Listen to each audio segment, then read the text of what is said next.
Alright, balik naman tayo sa Manila Ocean Park kung saan kanina nga ay nasilip natin ang latest nilang attraction, ang high-tech na Aquatica. Plus, sisilipin din natin ang buhay under the sea. Watch this!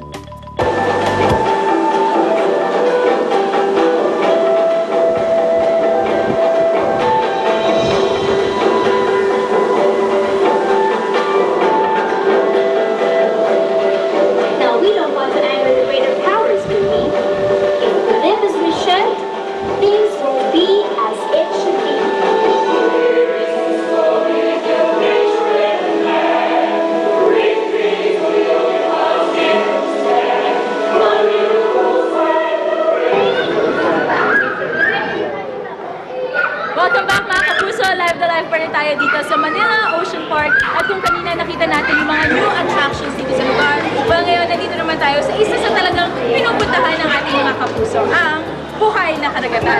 This is actually a 25-meter tunnel na nagpapakita ng actual marine habitat. And to tell us more about this, kasama natin ang talaga namang suking natin.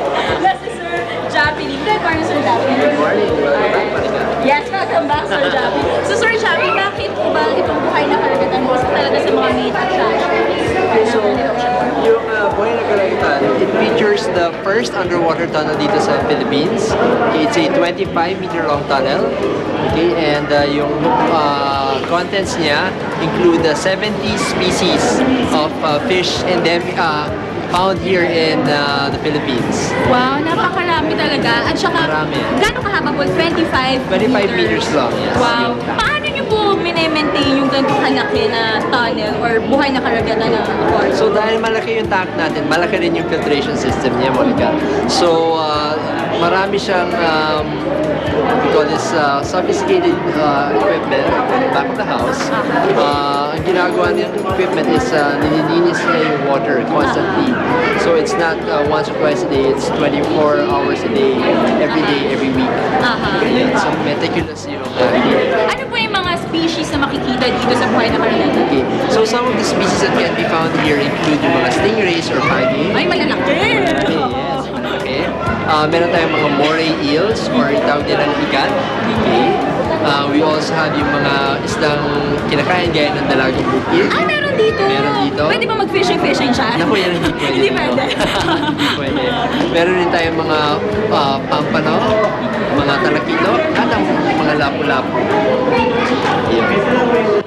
Naku, yung mga kapuso, narinig naman natin, galing na kay Sir Jappy, talagang marami kayong ma-enjoy at makikita dito sa buhay na karagatan. Kaya ngayon, Semana Santa, punta na ang buong pamilya dito kung wala na mag-gagawin. So, enjoy muna tayo, Sir Jappy. Let's go.